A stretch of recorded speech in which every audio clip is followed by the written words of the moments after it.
Hello everyone, this is part 7 of What If Naruto Was a Prodigy Called the Red Demon, and I hope you guys enjoy this video and to like, to subscribe, to share, and check out the playlist, to see more comment down below. Now let's start the intro. They call me a god. They call me a god. They call me a god. Join my membership, the perks are great. It's in the description. In good news. Lab says that the poison only works when ingested, and even then, it was good you washed yourself as soon as you did. The bad news is that, said Hana, lifting a trash bag tied with neon yellow tape, half smiling, we'll have to dispose of your sandals, just to be safe. Minato groaned quietly, palming his face. Those are my favorite pair, Hana. I don't know what to tell you, the medic shrugged, accurately tossing the trash bag into a biohazard waste bin. The head of her white hazmat suit was tossed back, further confirming that the poison that K.A.M. wasn't airborne, but Minato couldn't help but notice the muck caked under and around the disposable black boots of her suit. For your sake and everyone in Konoha, it's a sacrifice you have to make. That didn't stop Minato from grunting foully, collecting the new pair Hana passed him. Hana contemplated giving the man a comforting pat on his shoulders, thinking otherwise when she remembered that Minato Namikaze was still her Hokage, and that, just because they could speak so casually, that didn't mean they were rank mates. The Kurama in her wanted her to comfort the Hokage, but the Inuzuka part of her scolded her for entertaining that thought. She wasn't exactly a family friend, per se, she was in the Hokage's private medical team and that made her more often than not work alongside the Hokage when she wasn't working as an animal vet, that was all. Sure. She was acquainted with her girlfriend's best friend, the Hokage's son, though that was neither here nor there. She earned her spot in the Hokage's confidence, not through friendships or her mother, but through hard work and determination. They were in a medical tent located outside of close to the main gate. There wasn't much to the interior, aside from having a somewhat wide space where the thick, rainproof plastic of the walls also covered the ground. The mud Hana had tracked in was ignorable, since these medical tents weren't made to be reused. Minato got up from his chair and collected a scroll from Hana, unsealing his hazmat suit. You can't be too careful. She pulled on the head of her hazmat suit and stepped out, giving her Hokage privacy to dress. She inhaled and exhaled through the gas mask of her suit, outside of the tent. For a brief moment, she wondered where her ninkin were, only to remember that she told them to stay back in Konoha, given the nature of the mission.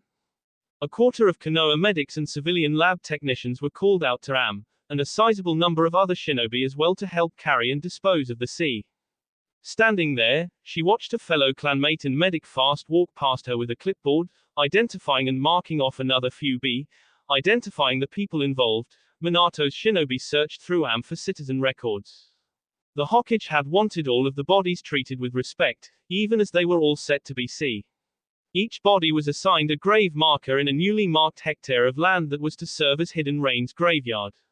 The sea had to be positively identified inside one of the 6 other medical tents spotted around the entirety of Rain Country, noted down to be sent to the rotation of ninjas in charge of carving names on gravestones. It was a tragic sight. In all of the 20 years she had been alive, the 9 years she had been a medic, and the 2 years she had been a Junin. Minato called out to her, and Hana re-entered the tent.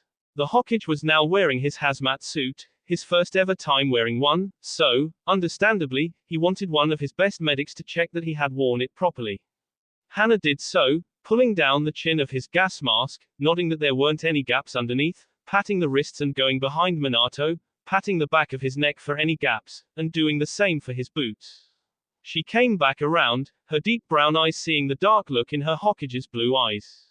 Looks okay, sir. She stepped aside and Minato walked past her, pushing open the tent and walking outside. She went after him, carefully walking on the mud as the Hokage entered Am's gates. He didn't ask for the official count of the D, not yet, and since Hana was the Hokage's most trusted field medic, it fell on her to tell him when he requested it. She did, saying, Lab says that the poison has never been seen before. Colorless, odorless, tasteless, and chakra-less. Fatal for humans and animals. Minato slowed down to hear the report, giving her his ear as his medic jogged to his side. Since Konoha's alliance with Suna, the Leaf's medical system and laboratories had become more effective, in just 24 hours they had been able to break down and study the nerve agent that had eliminated an entire country. It was infused into the water. Kakashi found a snake in a water treatment center in Am and another snake in a village 2 miles due south of Hidden Rain. Kakashi's with a team looking for more. The two of them reached the same assumption, and Minato voiced it. Orochimaru was involved in this carnage. Even as the sea Sannin was imprisoned underneath Konoha, losing his sanity in the darkness, the man was still wearing on Minato's nerves. As they spoke, Anbu operative Crow and some of the other black operatives were partnering with Konoha's non-Anbu and the former Sound 4 to dismantle Hidden Sound. It was painstaking and couldn't be rushed, since the Sannin's network ran too deep into the core of the continent. Back to the matter at hand, Hana nodded to the Hokage's assumption. I think so, too. My theory is that the snakes introduced the poison into the water system, and people across the country drank from this water, cooked with it, and bathed with it. Part of the water was recycled to maintain the rain, and more people inadvertently ingested the poison. Minato nodded to Hana's deduction. The two entered Am's gates, and Minato went straight toward the Amekage Tower, asking, what else did the lab report? That it takes the poison exactly 5 days to work, taking into account not everyone would be exposed to the same amount of poison and that some immune systems proved stronger than others. Either way, we're classifying this poison as a fatal nerve agent. The lab's working towards making a cure. Minato grunted, nodding again. Kami, Minato swore, ducking into the Amekage Tower and turning to the medic. Such cruelty. Hana nodded. I'd expect this from Orochimaru. But why would Yagura do this? Till now, we haven't heard anything about him. Then, all of a sudden, this happens. That statement wasn't exactly a lie, but, fortunately, Hana didn't catch on to his half-truths. She shrugged lamely. I think I heard that the Six Tails was stolen from Water Country 2 weeks ago by Kisame Hoshigaki. There could be a link there. She snapped her fingers, recalling something else at her mention of the Six Tails. Lab analysis of the nerve agent says that 70% of it is a match for the Six Tails chakra we have archived in the village's chakra archive, a good 20% is a match for the poisons and toxins on Orochimaru's Kusanagi sword, and 10% is an unknown element that dampened the Six Tails chakra so that it wouldn't be sensed. Minato hummed. The chakra archive was an old storage facility for every notable sample of chakra on the continent, from samples of the first Hokage's chakra to samples of chakra from both Kiribi of Kumo and the eight-tailed beast. It was an extensive and ancient collection of chakra. The facility was one of Konoha's best-kept secrets. Assuming that Yagura wanted retaliation for the Six Tails Jinchuriki being taken, the whole country is over, Hana remarked, shaking her head as a body was carried out from the underground level of the tower. Deodara's. Bound in a straitjacket, wearing a mouthpiece, and having his chakra restrained, Hidden was wheeled out of the building. His fate was unknown to Hana, but she said, regardless of the other casualties. For now, since we don't know the whole story, we can only assume the worst. He trusted Naruto and Rin to acquire all the necessary information from Kiri, especially when they linked up with Crow's Feet. No doubt Minato's spymaster would have plenty of information on Yagura and the situation inside Kiri. As for why Orochimaru didn't just poison Konoha as Yagura did to Am, Minato could only guess that the mad snake wanted to ruin him with his own hands. Aside from the cleanup here, our top priority is making sure that our water systems, and those of our allies, are clean from Yagura's poison. He lowered his voice and Hana's ears perked up. I trust no one outside of yourself, Team Tiger, and I know Yagura's involvement in this mess. Hana nodded jerkily, quick to confirm this. Let me be the one to notify the council. You'll be in charge of checking the village's water supply. I'll be sending out Asuma Sarutobi and Ebisu to warn our allies to do the same. Discreetly, he emphasized, stressing the weight of the situation with narrowed eyes and a small dip of his chin. I don't want Yagura to know that I'm onto him. Yes, sir. Hana bobbed her head. The fewer people that knew of Yagura, the fewer leaks that needed to be traced. You're not going to tell the council the whole truth. Minato's lips screwed the side and he crossed his arms, looking up. Not all of them. I don't trust the civilian council members to not stir up panic and, he brought his voice down again and this time Hana needed to take a half step closer to hear him, frowning when the man whispered coded words to his medic. It took her a few moments to understand his meaning. Hana's face fell, grim at the message, and she flicked her eyes up to her Hokage. Her ears pricked up again, listening hard for any person hiding in their midst, eavesdropping on their conversation. There was no one, outside of the occasional duo of shinobi that trooped out, not paying the Hokage and the medic much attention outside of a polite nod of their heads. Minato's cerulean gaze reflected down to her through the visors of his hazmat suit, nodding secretively. Hana left him, leaving Rain Country to perform the mission the Hokage assigned her, but his coded words remained in her head, echoing a secret she wholeheartedly swore to never breathe aloud, whether alone or amid company. The Hokage wouldn't have told her if she didn't need to know.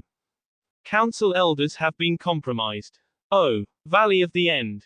There was a slumped over Rin Noharu's casket. The person had discarded his Toby facade, throwing his orange, one-eyed mask aside when he had teleported before the great stone door set before Madara Uchiha's hideout.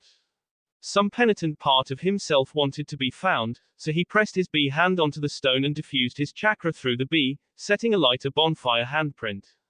The last thing his eye saw was Rin, through the panel of glass viewing into the casket, laying, pristine and immaculate, in a neat black dress. Foaming bee through gnashed teeth, Obito Uchiha wept. A shroud of trees covered him as the light left his right eye. Oh, Purple Hearts in Zuki City, Hot Water Country. Mikoto yawned out of her room, bleary-eyed and scratching her lower back. She stood at the open door of her and Yugao's assigned room, momentarily confused about where she was and why she was there until the memory of her team's long search for their target slipped back into her mind. She groaned. She had been awake past her normal bedtime of 11 in the night, and even when Yugao had called off the search at 1 in the morning, Mikoto had been unable to find the pain medication for her arm when the last one wore off and the pain in her broken right arm returned with a fiery vengeance. Then when she had found the meds and the effect dulled the pain, she had been unable to sleep because she was wary there were cameras or spy seals in the room. It took Yugao half an hour to reassure her that she had personally checked the room for spyware, but by the time Mikoto allowed herself to sleep, it was 3 in the morning. She groused at how late she was waking up, poking her head back into the bedroom and spotting the wall close. 8:40 a.m. Ugh, she grumbled, closing her eyes and lingering on the numbness of her right arm. Kami, I hate this. For the sake of convenience, she had to change the clothes she normally wore on missions to something simpler to wear, a short-sleeved black shirt, black tights, blue shinobi sandals, and a light gray apron shirt. It took some effort combing and dressing her long hair into a ponytail, and the result was still somewhat slanted to the left side of her head. Her backpack and weapon were with Yugao. Her stubbornness didn't permit Yugao to help her more than that, bathing and dressing with only one hand.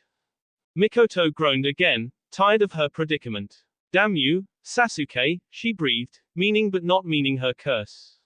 She ambled down the stairs of the quaint inn, her steps heavy with tiredness, until she got to the common area, finding a long table stretched out on one side of the room and a spread of breakfast dishes carefully laid out on it. The family-run inn she and the rest of her team were staying in served a breakfast buffet every 8 a.m. to 9 a.m., she reminded her sleepy self. She waved slightly to Yugao on the other side of the room from the buffet table. Yugao smiled a little, sympathetic to Mikoto's pain, and waved back. Mikoto made it a point to ignore Sai, who rolled his eyes at his teammates' act. Yugao's breakfast was cereal and milk, and Sai chose a morning meal of eggs and bread, sipping a cup of orange juice to wash it all down. He smacked his lips at Mikoto, approaching their table. I didn't think you wanted me to help you get breakfast, Yugao smirked, recalling in vivid colors Mikoto's stubbornness that morning. Yugao, having gone through a few broken bones in her time, could understand shrugging off help and trying to be independent so as not to be a bother to others, but that didn't mean she didn't enjoy teasing Mikoto with her own words. Go ahead and serve yourself. And before Mikoto could leave, she said, no sweets. Mikoto grunted, shoulders slumped, visibly offended at how flawlessly rested Yugao looked. Yugao wanted to remark that Mikoto's grunt sounded awfully similar to most of her Uchiha cousins, further proof that the Namikas and the Uchiha were brother clans, but she went back to her cereal, not too eager to get into an argument with the obstinate girl. Morning, washboard, Sai piped up, brimming with an enthusiasm that annoyed Mikoto. Save it, Smiley, she warned him with a low growl when she saw that he wanted to raise the matter of her disheveled appearance. I'm not in the mood. Sai hummed, smiling a little too much as he sipped his juice. Mikoto was about to throw all self-restraint to the wind and attack Sai, the infuriating A, but she stopped when Yugao casually said, "You better hurry. The food's running out." Growling, Mikoto missed Sai as he sent her a finger-wiggling wave, turning to the table to get herself some breakfast. Over the buffet table was a sign. "We ask our dear guests to please respect the table. Thank you." Some part of her wondered if the family that ran the inn were in any distant way related to the Akamaiki clan. On the left side of the table, she picked up a bowl and spoon in her left hand, sliding straight to the bowl of oatmeal at the middle section of the buffet and scooping herself the very last 2 ladles of thick, creamy oatmeal. Oddly for a girl that had endless energy, Mikoto wasn't one for sugar in the morning, so she stepped away from the diminishing dish of sugar close to the oatmeal. About to leave the buffet table, Mikoto spotted the tray containing 2 strips of bacon. Her stomach grumbled, and she shrugged. She placed her bowl on the table and reached for the bacon with her left hand, intending to chew on them on the way to their table, until she and someone else's hands met. She looked up the length of the arm and met a pair of black eyes, heavy with lack of sleep. The woman, flicking those eyes to Mikoto's sling, became apologetic. "It's fine. You can have it." Mikoto wanted to bristle at the woman's pity, but the sincerity of her eyes forced a weary sign from her lips. She picked up her bowl and began to turn around. "Don't worry about it, lady. It's fine." "Really?" the woman insisted, stuttering a little when she realized the young girl would see her act as pity. Mikoto shrugged, a trying smile on her lips to tell the woman that she shouldn't think much of it, turning again toward her table. The woman joked, "Between you and me, I'm supposed to be a vegetarian. My pet pig, Tonton, will hate me if she smells bacon on me." Mikoto's chin slumped to her collar, tired of this but still wanting to be respectful.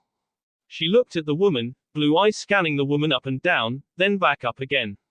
She pulled her lips back into a smile, exaggerating the expression. "Really? Wait," the woman said abruptly, her dark eyes narrowing at Mikoto. "You look familiar. I guess I have one of those faces." Mikoto tried at a joke, her inflated smile falling to something more genuine. "By any chance, are you related to Minato Namikaze? Does the name Naruto ring any bells?" Mikoto's brows raced up, an elated smile lifting her expression more. "Matter of fact, yeah. My dad and my big bro." The cobwebs of tiredness slowly fell as the gears in her head turned. She needed a few more seconds to realize who she was talking to. "Hold on," she said, squinting at the black-haired, black-eyed woman, who just so happened to own a pet pig. "I think I know you, too. Are you Shizune Kato?" "Mikoto." The bags under Shizune's eyes lifted and she gushed, holding back from drawing the girl into a hug, or else risk pouring the oatmeal on both of them. "Last time I saw you, you were this little speck of a baby." She swiftly collected Mikoto's oatmeal and began pulling her to another table. "Come on, Shosho's going to love to meet you." Yugao pulled Sai back down onto his seat, observing Shizune as she guided Mikoto to their target, Tsunade Senju. Nursing a hangover and wearing a pair of dark shades, Tsunade blearily looked up from her cup of coffee at the person her assistant was so eagerly bringing. She sniffed, gruff and snapping impatiently, "And who the hell are you supposed to be?" "A Minato cosplayer." Right away, Mikoto didn't like Tsunade. Oh, 8:59 a.m. Water country. A well-executed bonfire could be considered invisible to outsiders, but when enough of them were grouped close together at a time, there was a visible blip of chakra that senses could locate. This was why Uchiha that wanted to be found widely spaced out the bonfires. There was a small buzz at the back of a butcher's shop and summarily burst of misty red chakra, followed by a trailing pop of yellow lights. The 2 ninjas dropped into a crouch and expertly slid to the other side of the open back door, ears twitching for a change in the tempo of the conversation going on inside the butcher's shop. There was none. The hammering of cleavers down on meat and bone continued, and the noise of casual conversation concerning the recent dip in tourism on the island continued. The Angel of Konoha bounded over the door and soundlessly landed on the other side, keeping her eyes peeled and her ears open for any patrolling ninja, all the while carefully taking into account the weight of the bandaged bundle strapped to her back. Same had bubbled in anticipation of action, and the girl carrying him just barely contained those same emotions inside herself, squatting low for the fingers of her right hand to graze the floor, stretching her senses around. The back area of the butcher's shop was painfully small, being shared with the back of a carpenter's shack that was mostly inactive since the end of the war. The dumpster was closed, though the twins endured the putrid smells of rancid waste from carved-up meat. The back of the shop was somewhat hidden from open view, since the only way to access it was by entering an alley and turning the left corner into the small space. Rin perched at the corner of the alley, shaded by shadows and fingers touching the floor. Naruto, using his Sharingan, searched the back of the shop, eyes flicking to each brick on the wall, focusing on his task while his sister watched their back. He found something, a faint line of bluish fire underneath the dumpster, drawn with B from right to left, where the invisible fire gradually increased in brightness from right to left. Lying almost prone on the floor, Naruto turned his eyes in the direction of the brighter side of the bonfire, meeting the shut door of the carpenter's workshop. He got off the floor, rubbed the dirt off his hands, and flicked his head to his sister, sending a wordless call for her attention. He replaced her position, having to weightlessly bound over the open door of the butcher's shop and remain low at the corner of the alley. Naruto didn't touch the floor, not a touch sensor like his sister, though his natural senses roved the surroundings. Their light steps didn't leave footprints on the ground. Rin leaped over the door and knelt by the locked door of the inactive carpenter's workshop. It took some self-awareness to adjust her position while having Samehada on her back, but she was able to do it, reaching into the kunai pouch on her right thigh and drawing out 2 senbon. Her tongue poked out from the corner of her mouth, working on the lock of the door. She had a lockpicking set sealed in a storage seal inside her kunai pouch, but she thought better of it. The quick blip of chakra that would burst from unsealing the lockpicking set could alert nearby senses. For all they knew, the butchers inside were retired ninjas. Rin hissed a mute curse, twisting instead of pushing, having to start again. She gave her brother a wordless eye roll when he glanced at her, a twinkle in his eyes. Then the twins cursed and vanished. 2 seconds later, a young girl wearing a B apron, lugged a trash bag out of the shop, her freckled cheeks puffed with effort. Her face mask was pulled down to her chin, and she immediately regretted not covering her nose when she recalled the ghastly smells awaiting her inside the dumpster. Facing away, she inhaled and exhaled twice, dragging a large gulp of air into her lungs and throwing open the large bin. She wasn't a small girl, being in her mid-teens and having experienced a growth spurt in height some months ago, so opening the bin wasn't an issue. The smell got to her and she gasped, throwing her face away and covering her nose with the crook of her right elbow. She wheezed, oof. A cluster of angry flies buzzed free from the bin. She was a lanky girl, tall but thin, so it was understandable for her hesitation in lifting the bag of waste with her into the bin. She took a step back and threw her head up. Out of her field of vision, Naruto skittered on the wall to the right. Ha! She looked to her right, staring for a moment at one particular spot. Then she shook her head, wiping the beads of perspiration over her brow with the back of her hand. Kami, I'm hearing things now. Tugging her face mask over her nose, the girl prepared herself. She did 2 squats, standing up and twisting her hips to the right, and then left. She stopped, looking with deep focus at the locked door of their former workshop neighbor. It didn't look out of place in any visible way, but she sighed, missing her friends. Gloomier and not dwelling on the smell from the dumpster, the girl heaved her trash bag up and over into the large bin, slamming the lid shut. Spinning on her heel back to the butcher's shop, she called, Dad. We need the trash gone. It's full. The man inside yelled back, Remind me tomorrow. Now, get Yura to school. You're already late. The girl groused, shoulders slumped, bumbling back into the shop. But Dad. Saying that she was late to school was like saying that the sun was bright, but that was neither Naruto nor Rin's problem. Naruto slid back to the alley and Rin eased the chameleon wallpaper off her face. If the girl had been a chunin, she would have noticed that the back door of the carpenter's workshop had a barely noticeable B. Chameleon wallpaper could hide people, trusting the user to suppress their chakra, but there was always still a human-shaped protrusion if a skilled enough person squinted hard at the area. Rin sighed, peeling the rest of the wallpaper off her body and skirting to the back door of the butcher's shop, scrunching her face to listen for any suspicious break in the conversation going inside. Nothing like that. The teenager yelled to her father that she was going upstairs to bathe, and the man screamed for her to hurry up. Rin sighed again, sliding back to the workshop's back door and hastening up. The lock of the door popped and Rin caught it before it could creak open. On cue, Naruto landed beside her and his Sharingan spun clockwise, checking the building for human life and nodding his head when he sensed someone. The person they were looking for. Crow's feet. The man was sitting on a wooden crate, near the long unused work table and surrounded by wooden chips, not swept away in the last 3 weeks. Rin quietly closed the door after she and Naruto proceeded inside. The workshop had a front room and a back room. The former was where the carpenters displayed their wooden crafts, and up till today the wooden rowboats and wooden horses were still there, a haunting reminder of the mass roundup of bloodline holders that had taken place on their small island 3 weeks ago. The back room was a private space for the carpenters, containing 2 work tables, a tool rack that encompassed half of the wall adjacent to the back door, sharp but dusty from disuse, and last were the unfinished wooden items the carpenters had been working on. Toy soldiers and boat oars and disassembled parts of a bed frame, and an assorted backlog of other things. If the 3 of them listened hard enough, they could still hear the ghosts of the carpenters working hard on the next project. Naruto frowned, picking up a crate and setting it on the floor, gruffly sitting down. Rin decided not to sit instead, she leaned on the closed back door. Naruto and Crow's feet deactivated their Sharingan. There was silence among the 3.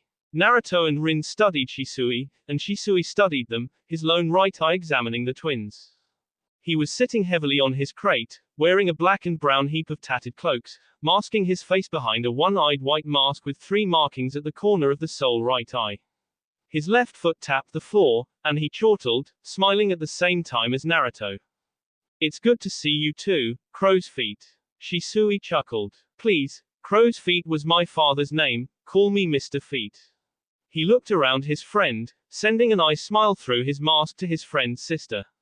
"Hey, you." Rin smirked widely, nodding back. "Hey, Mr. Feet." When their eyes lingered for 5 seconds too long, Naruto snapped his fingers in front of Shisui's face. "Hey, eyes on me." Shisui chuckled lightly, his hands raised harmlessly. "Hey man, I was just saying hi." He blubbered incoherently when his friend narrowed his eyes at a glare. Shisui placed a playfully indignant hand on his chest. "I would never." Feeling a tick pulsing on his brow, Naruto pushed past Shisui's obvious flirting with his sister. "You're aware of the tracker seal on your chakra, right?" "Here."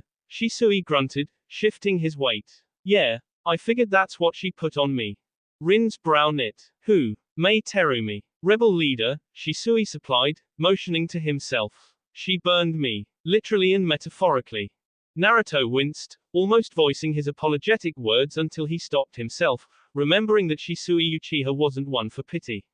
Still, getting burned by a lava release user was as serious as getting your head removed. The twins wondered how Shisui was still alive, as utterly messed up as they assumed his body currently was. "I'm being helped by this sweet lady. She makes me burn lotion, the occasional pain med, food, and she's letting me sleep in her house. I'd introduce her to you but." Rin shook her hand, gesturing with one hand for him not to bother.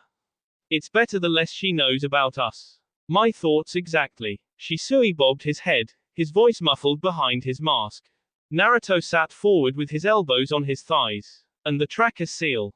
Shisui snapped his fingers. "Right. As long as I don't use my chakra, the tracker won't be able to find me."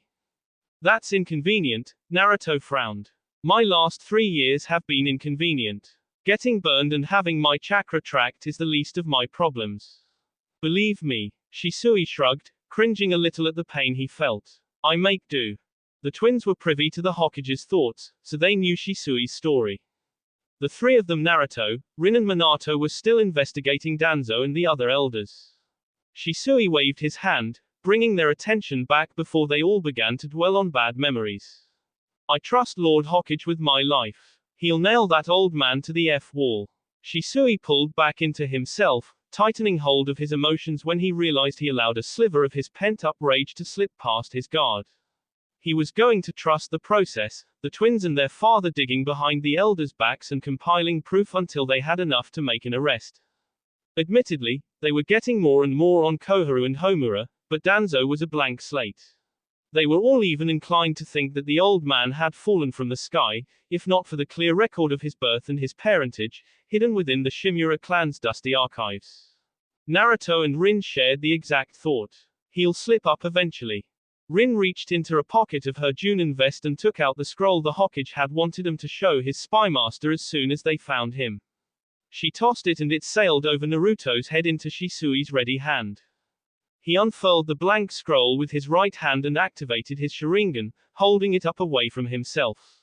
Next, he took out a lighter from one of the layers of his cloak and lit it, holding it behind the scroll and finding the hidden message.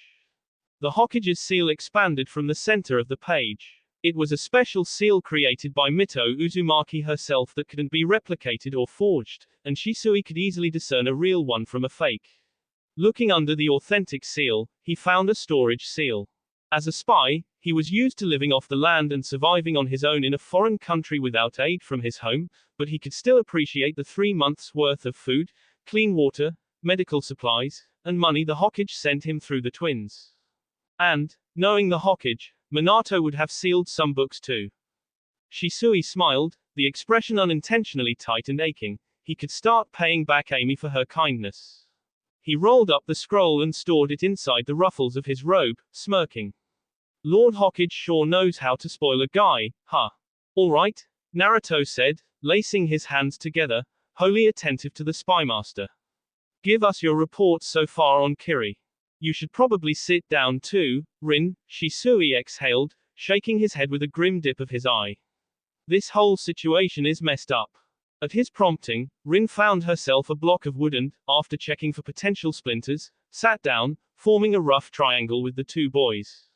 Well, Shisui began, deciding not to fold his arms or else he'd aggravate the burns on his right arm. He breathed out. For starters, the first crow's feet, my old man, didn't know about Yagura's ties to Orochimaru.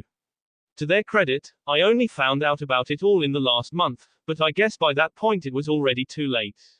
Shisui frowned at his and his late father's mistake. For the past 3 years of the Civil War, Yagura's been using chemical hypnosis and chakra restraining seals on the rebels. No one knew. My old man didn't suspect anything. I didn't suspect anything, until Yagura got to Mei. He gave a sweeping motion to his masked face and his cloaked form, detailing to Naruto a comprehensive report on the last 20 years of the war. It was an updated combination of his and his father's report on Kiri, after Shisui uncovered Orochimaru's involvement with Yagura, and found more information on Yagura's hatred for bloodlines. The results speak for themselves, Shisui said, too ashamed to show his gnarly face. Konoha's going to burn. Yagura wanted world peace. He wanted an end to violence and death. He wanted to bring everyone together, safe and content. Those were his lifelong goals. It was the why and how of his execution of these goals that were truly malicious. Yagura beamed, enthralling his crowd with a dramatic lean forward.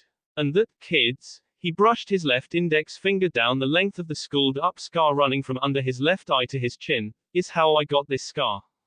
Ooh. The children gushed, mouth dropped and eyes alight with delight.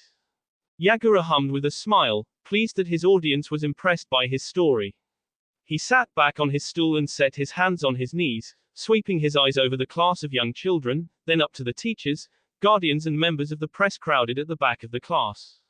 Photographers snapped photos of their Mizukage, regaling children with tales of his past adventures and exploits, and the journalists with them began writing shining, and likely inflated, entries for tomorrow's newspapers. Parents pulled their lips back into slight smiles, while some pursed theirs. Mr. Yagura, Mr. Yagura. One of the children, a boy with sparkling lime green eyes and dark green hair, shot his hand up, shouting before Yagura could nod for him to speak. He pointed to a girl to his right, making her eyes widen, not unlike a deer in headlights. Akiko told me you fought a kraken. Is that how you got that scar? Red hot from embarrassment and outrage, the girl named Akiko shouted, did not. Did too. The girl whirled around to her back, eyes prickling with tears and hand pointing at the boy. Miss Kura. Shinji's lying. Rubbing his nose and hiding his low chuckle, Yagura waved his hands with a wide smile. Now, kids, it's all right. He reached down to his right ankle and pulled up the end of his pants to his calf, pointing a finger at a circular splotch of green and purple on his inner calf. This is from a kraken. Once again, the class oohed in astonishment. The cameras of the photographers snapped rapidly. Some of the parents frowned, turning their eyes away from the scar. Yagura smoothed his pant leg, hiding the scar. I'll have to tell you that story some other day. He spotted Chojuro lean to the class teacher, Miss Kura, and whisper to her, prompting her to step out from in front of the teachers and journalists, having to carefully step around them to the side of the room and approach the front, smiling broadly and clapping her hands. All right, class, Lord Mizukage is just coming back from a very long journey, and he needs to be somewhere else. He's a very busy man. She got to the front of the class, motioning for the children to rise to their feet. What do you say? Thank you, Mr. Yagura. The class chirped sweetly, leaping off the floor and bouncing on their feet. Yagura clasped his hands together in appreciation and dipped his head with a smile. It was nice meeting you all. He chuckled, eyes closed in amusement as he spotted some of the children at the back, jumping and flapping their hands over their heads at him. He waved to the class, walking out. Goodbye. He sauntered out of the classroom and Chojuro jogged up to him, walking with simpering steps behind him. He was a shy 19-year-old boy that walked with weak shoulders and a furrowed brow, as if constantly wondering why he was the way he was. He had tufty blue hair and black glasses, of which the ends were connected to a pair of ear guards. He wore a long-sleeved blue shirt with thin, black vertical lines with a pair of gray and black camouflage pants, folded up to his mid-calf to reveal black tights underneath, running into black shinobi sandals. Hiramekare, the great twin blades, was attached to his back using a black holster harness he wore, displaying Kiri's forehead at the front of the holster, on his chest. Two hilts jutted out from the end of the same bandaged weapon. He smiled sheepishly, a small glimmer of his sharp teeth. With each crisp step through the empty corridors of the newly restored civilian school, Yagura's smile dimmed, till the previous light in his eyes and the corners of his lips were neutral. School was in session, and the students were prevented from poking their heads out of the class to glimpse at the benevolent leader by their teachers, allowing Yagura to restfully slip off his genial exterior in favor of a blank, hollow look. The journalists and photographers stayed a good 20 feet from the Mizukage, kept at bay by Yagura's other guards, coming out of the woodworks to give him his privacy, or at least until his next publicity event. Chojuro ran ahead and held one of the double doors of the school open, lowering his eyes as Yagura walked past him. Yagura had been campaigning around Water Country in an effort to reaffirm public opinion on his reign, because, even though he was undisputedly the strongest person in the country and therefore people still bent to his will, it would be detrimental to his ambitions if a disgruntled non-bloodline holder found a way to leak Kiri's secrets out of Water Country. His shinobi across the length and breadth of Water Country's chain of islands were wholly subservient to him, but it was the civilians that he needed to reinvigorate. Civilians made up most of his labor force and there was only so much he could get from them if he forced them to work, as opposed to them working at their own free will and toward the prosperity of the country. He wasn't worried about the bloodline holders and bloodline holding clans, though. Anything from Haku? Yagura asked. The two of them were passing the school grounds, stopping when they were some yards from the civilian academy. A perimeter of ninjas quickly formed around them, stopping a flash mob of people from rushing towards him. He was widely popular. After all, his 20-year crusades had eventually united all of Water Country. They cheered and chanted, baying to be graced with a look from their cage, as if the civil war had never happened and the atrocities committed by him, and the people that eagerly followed him, was a thing of the distant past. Chojuro fumbled for a proper reply, hesitantly saying, well, he nervously pressed his fingers together and said, he's found Tsunad's apprentice, but he teetered back and forth on the spot, eventually continuing by saying, your people in Konoha have reported that the Hokage also sent a team to retrieve Tsunade and Shizune Kota. Yagura turned to him with an impatiently raised brow. The Konoha team, Yugawa Zuki, Sai Shimura, and Mikoto Namikaze. At the mention of the last name, a shadow passed over Yagura's face. Chojuro looked as if he saw it, saying with an uncomfortable cough, already found Tsunade Senju and Shizune Kato, and are trying to convince her to return to Konoha. Yagura turned from him, arms crossed and a pleasant smirk lifted at the corner of his lips, merely for the sake of maintaining the guise of a normal human being in front of his people. Behind him, Chojuro shuddered, a flickering frown breaking through his hypnosis. Yagura knew he wasn't human anymore. He gave up his humanity a long time ago. Tell him to hold his position and wait for them to leave Zuki. When they're outside, he'll find support to retrieve Kato. If possible, eliminate the Namikaze girl. One less Namikaze genius in the world was always a plus for Yagura, and he had just the right person to do that. Yagura had underestimated the Namikaze Uzumaki family twice before, scoffing at Minato's genius and Kushina's peerless grit. And after hearing the manner of high-praising intelligence he had gathered on Minato's last-born, speaking greatly of her genius and her skill, he wasn't going to risk underestimating Mikoto Namikaze, like he did to Minato and Kushina. Not again. Not anymore. Stay on that spy May marked. The Konoha spy with one eye, Yagura added as an afterthought. He's still in the country. Find him, and whoever he's with, and bring him to me. He left, heading toward the village's retirement home for a scheduled visit. Oh. Chojuro was left by himself, his head looking down. His subconscious self, the real Chojuro, made a futile attempt to escape the hypnosis he was under.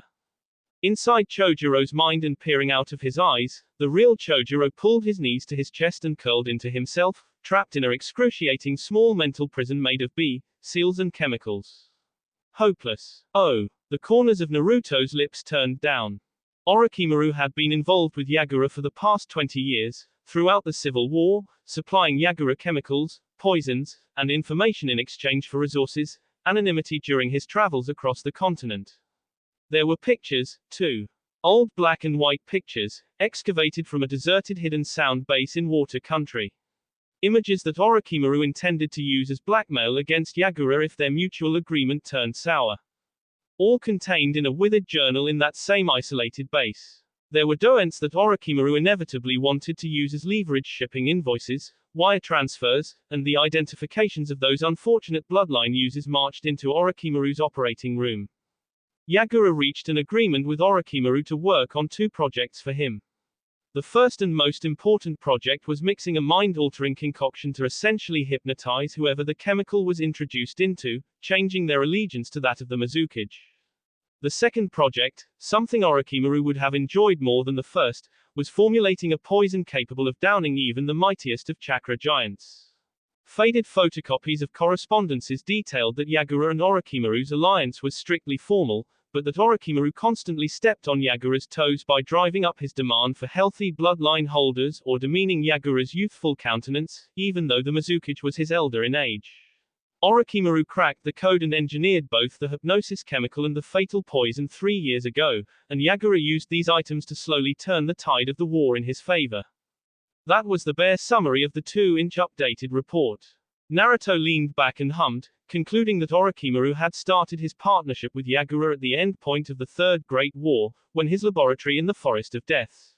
Orochimaru's blackmail made up most of my report, Shisui admitted with an easy shrug.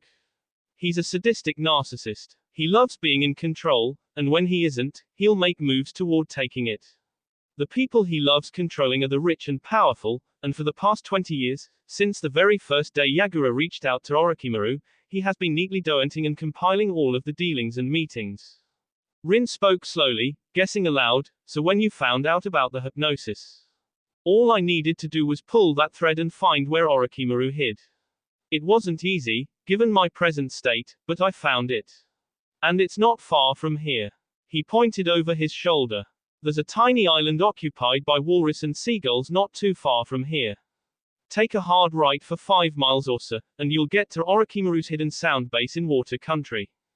Managing his expression so that Shisui would not know that the nameless island of walrus and seagulls was where he and Rin were temporarily hiding in. The base was so easy to pick out, I still hate myself for finding it so late. It happens to the best of us, Rin consoled Shisui, and the Uchiha snorted, a wavering smile shining from his solitary eye. She leaned to her brother and collected the updated report, asking, "You also wrote something about Orochimaru being part of a secret organization of S-rank ninjas." She and Naruto shared a look, turning to Crow's Feet and saying, "By any chance, does this organization wear black cloaks with red clouds on them? Do they have a membership ring? Are they based in Hidden Rain?" Shisui's eye steadily narrowed, ticking off everything Rin had asked. Right, he shifted his weight on the wooden crate. Akatsuki is what they're called. Led by a guy that has the Rinnegan. You know, those eyes we used to hear about from Jiraiya. The goal is to gather all 9 of the tailed beasts and, I don't know, point it at the world as a deterrent. That last part is unclear. Naruto spoke first. We have reason to believe that Yagura has already started using his poison outside of Kiri. He motioned to Rin. You never even asked about the sword. I thought it was a replica, Shisui wondered, a cold dread settling on his shoulders. You don't mean? Naruto nodded. Kisses, Shisui breathed, suddenly winded. His pale mask didn't hide the shock from his posture or the slow dread of his muffled words. Kisses. We'll need to confirm first. Rin reintroduced herself into the conversation, closing the report. But there's a chance the other S ranks in Akatsuki have been poisoned or K. Or both. Or worse, Naruto murmured. Yagura tested the poison on a grander scale. The report says Orochimaru was a member of Akatsuki for a few years, while still in a partnership with Yagura, and he left when he had a falling out with one of the members. Conan, Naruto said, there was more to Orochimaru's compiled blackmail that he didn't bother adding, like the chance that a presumably D student of their father, Obito Uchiha, was also a member of Akatsuki. The mission was branching out into curious angles, and Rin had to tap his knee with hers, reeling his mind back to his body. We need to get this back to Konoha. Naruto stopped, his head thrumming. They've found us, Rin spat a curse. We were careful. Swear.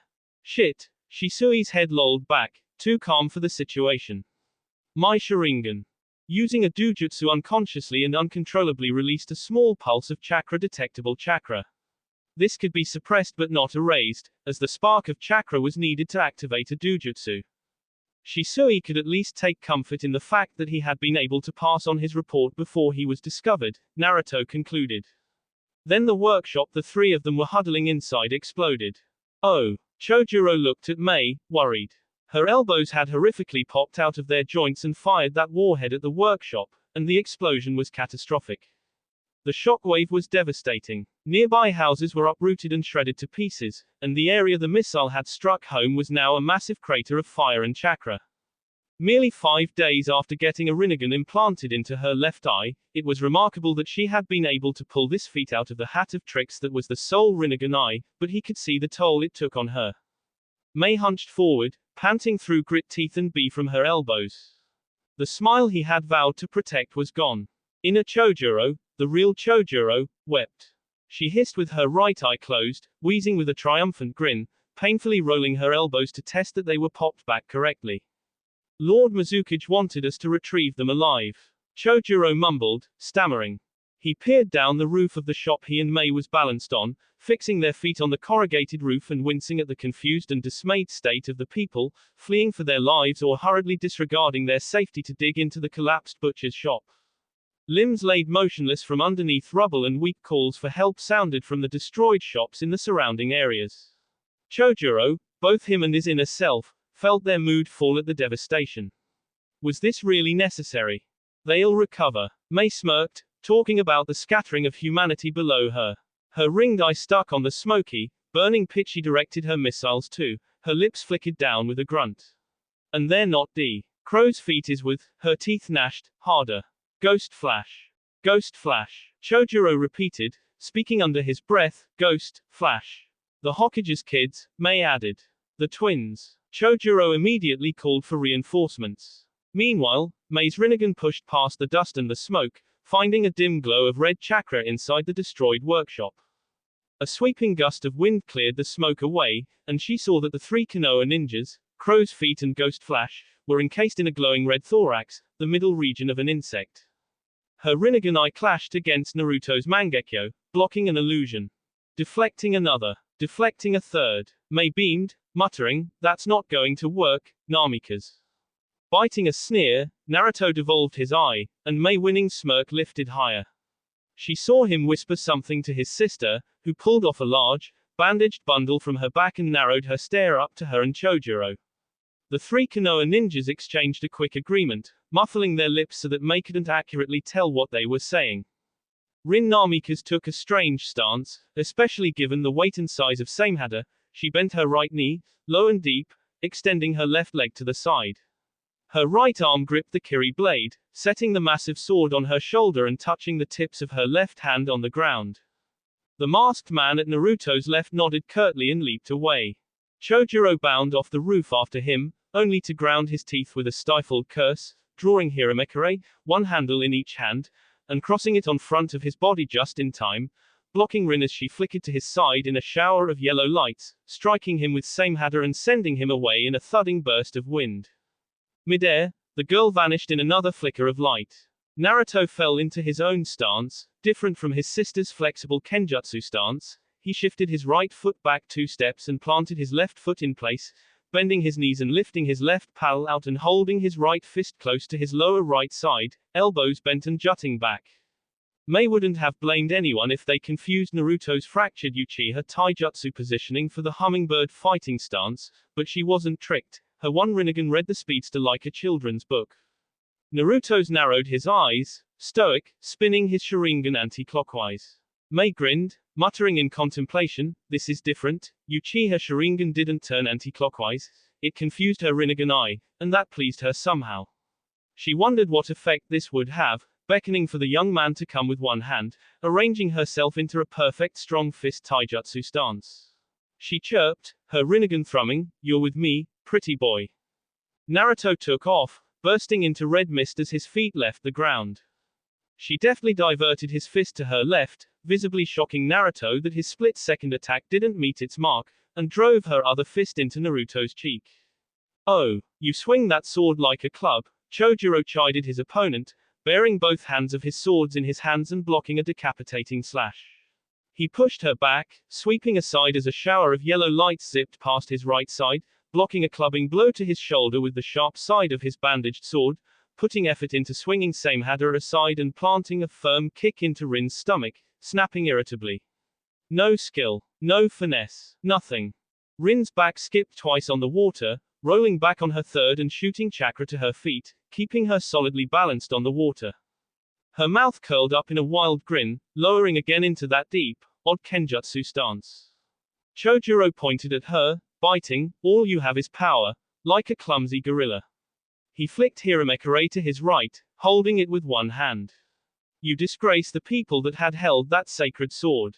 His left hand found the other handle of his sword, snapping his twin blades apart. His blades glowed with a light sheen of blue chakra, wide, flat and curved, the 2 holes at the ends of each of his blades even resembling the eyes. His opponent's purple eyes widened, gleeful. He didn't share the same sentiment. She looked younger than him, so he took her elated expression as a blatant show of disrespect to the living legacy she held so carelessly in her hand. The water they were balancing on was a considerable distance from the island they located Crow's Feet on, so Chojuro wasn't above acknowledging the girl's strength in that regard. Either way, reinforcements from Kiri were on their way. "You'll have to excuse me, Kiri Ninja," Rin said, her eyes fixed on Chojuro in that deep stance of hers. "This is my first time using him. I'm more used to using blunt objects. My brother's the blade expert." She shrugged her left shoulder. "But honestly, Samehada's not that different from a club." Samehada, in its flattened, bandaged form, shuddered. Rin rolled her eyes at the sword's chittering, replying with a snarky, "Oh, you know I'm right." Chojuro clenched his serrated teeth, speaking to himself, "I just might take your legs for that." He backtracked a step when Rin flashed in front him, bending backwards and barely dodging a concussive whack for his head, letting himself sink into the water when Rin closely followed the dodged strike with a roundhouse, using the momentum of the swing to propel her into a side flip, nearly tagged by glowing blue shards of fishbones that erupted from the water, skidding to the left when Chojuro erupted from the water and slamming Samehada against Hiramekare. The water sizzled as both fighters pushed apart, charging back with another resounding strike. Oh! Naruto crashed into a wooden hut. Splinters ate into the back of his Junin vest, fallen straight through a dining table and apparently disrupting a family lunch. The children screamed, their tempo deafening as Naruto wheezed upright, rubbing his stinging cheek and wincing at the soreness of his back. "Kami, I'll feel that in the morning." Who the hell are you?" someone yelled. "Male," Naruto deduced, turning his briefly hazy Sharingan to the masculine voice and blinking twice, confused at the puffing man that bellowed at him. The man was clearly afraid, standing in front of his wife and 5 children. Naruto gave the man a quick once-over, groaning to his feet. I said. "I apologize," Naruto conceded, nodding to them. His backwards spinning dojutsu thrummed as he commanded them, "Sleep." The family crumpled to their knees, eyes shut and bodies weak. Naruto groused over the rice staining his pants. "Is this really the time, pretty boy?" May trilled, standing on the roof and smiling beauteously to the ninja she hoped she had rearranged his jawline. Naruto, ever expressionless, yet his droning voice was deep and audibly whining. I like these pants. He peered up at her, his eyes half-lidded with tiredness, rubbing his cheek. Back in Konoha, shinobi don't get dry cleaning discounts. May could relate, saying, and you just know they know exactly how to get that 1B stain out of your clothes. Naruto gawked, an odd face given that he was still deadpan. I know. May chortled, placing a hand on her hip and an eyebrow. As scintillating as this chat is, aren't we going to fight? The boy smirked, breaking his emotionless mask. Aren't we already fighting? May beamed, impressed. Oh ho. The house underneath her fizzled away into nothing. The world was plunged into darkness. May fell, alone in the dark and chuckling, what's this? Another genjutsu. Naruto's voice echoed, omniscient in the genjutsu, you're slipping, May Terumi. Am I? May clapped her hands together, powering chakra into her Rinnegan eye. Kai. The blackened world splintered, breaking like a rock hitting a glass window, and May had been that rock, plummeting through the bottom of the blackness and smashing down hard on a concrete floor. Oof. A pair of hands surged out of the ground, breaking the concrete. There was stillness in the village. Static stillness. The people in the town council hall had been evacuated to the other side of the village, so there was only one other spectator to what happened next. Yagura saw firsthand the power of a single Rinnegan eye in the hands of an inexperienced person. The ground exhaled. A beam of pure blue energy screamed out from below, swallowing up half of the island as the beam scraped the boundaries of space. Oh, one of the first things Shisui did when his cover had been blown and his chakra had been successfully tracked by May was to rip off the damned tracker seal. Since the only way to remove it was by overloading it with chakra, Shisui consoled himself by finally freeing himself of the tracker. Shisui whipped around, and his eye widened at the blue pillar of light and heat that bellowed from the earth. Quick on his feet, he clapped his hands together into a ram seal and he raised a rock barrier against the turbulent shockwaves of the beam of light, covering the front side of the cave housing his feigned charges. They had been knocked out, a precaution in case they resisted rescue, and had been laid out in the cave by Shisui and his water clones. He had needed to use Kotomatsukami to wipe away his existence from her mind, replacing those glaring holes with convenient memories, like an unquenchable urge to vacate the island and move further away from hidden mist, using the large sum of money a distant relative had sent to her to find a nursing job elsewhere and live a good, comfortable life for the remainder of her days. Shisui wanted Amy to be happy. More than anything, he wanted her to be safe. By erasing himself from her mind, she was less at risk of being the focus of an extensive interrogation. His tattered cloaks curled in the violent winds and his masked face was turned up, focused on keeping his barrier rigid, but he still marveled at the monstrosity lighting up all of water country. It had punched through the clouds and pierced into the ozone layer. Between the sea storm of a battle between Rin and Chojuro, and the apocalyptic feuding between May and Naruto, Shisui was divided on which to watch. He shook away his amazement, recalling the promise the twins had made to him and his new mission in Kiri. Naruto and Rin assured him they weren't going to kill May and Chojuro. Shisui swore to begin soaring at the roots of Yagura's growing empire. The twins were covering his exit. He was one of Konoha's 3 best spy masters, now 2, given his father's death 3 years ago. Now more than ever, Konoha wanted him to stand in the way of danger. And damn it, Shisui Uchiha, Crow's Feet 2, was going to do exactly that. He went from the island, and as he faded into water country, his existence disappeared too. If Shisui was a religious man, he would have been praying. Oh, neither of the fighters on the water paid the sky beam any mind. Rin pushed Samehada's tip into the water and swiped upward, sending a volley of water sharks to Chojuro, who pelted laterally from the attack, blurring in a slight semicircle and colliding his right foot against Samehada, crossed in front of Rin. Chojuro hopped up, using the block as a springboard and bringing his twin swords together. Hiramekare hammer. The blue chakra ebbing from the swords shaped into a large hammer-shaped, and 5 water clones rose from around Rin and held her in place. Chojuro brought the hammer down with all his might on Rin. Rin exploded into the water, blindsided and dispersing into water. Chojuro grunted, releasing the jutsu on his swords. Water clone. Water style, water fang bullet. Chojuro batted the large, blistering bullet upward, and he realized his mistake when he did that, wide open with his right arm flung up and his left was held away from his body. Rin blindsided him, running his right leg through with Samehada. How's that for a club? To her amazement, Chojuro, grabbing her shoulders and yanking closer to Samehada's hilt, rearing his other leg back. Rin saw the low blow coming. Who? Rin's whimper. My nose, she screamed, nearly decapitating Chojuro with a clothesline. Chojuro ducked under the attack. She released concentration of her water treading and the two of them sank under the waves. Thudding blows were traded underwater. Meanwhile, when the sky beam cleared and the screech of the laser had ceased, Naruto and Mei locked horns inside the charred, molten pit. That will be all for this video. Be sure to like, subscribe, share, and comment down below for more videos. Goodbye.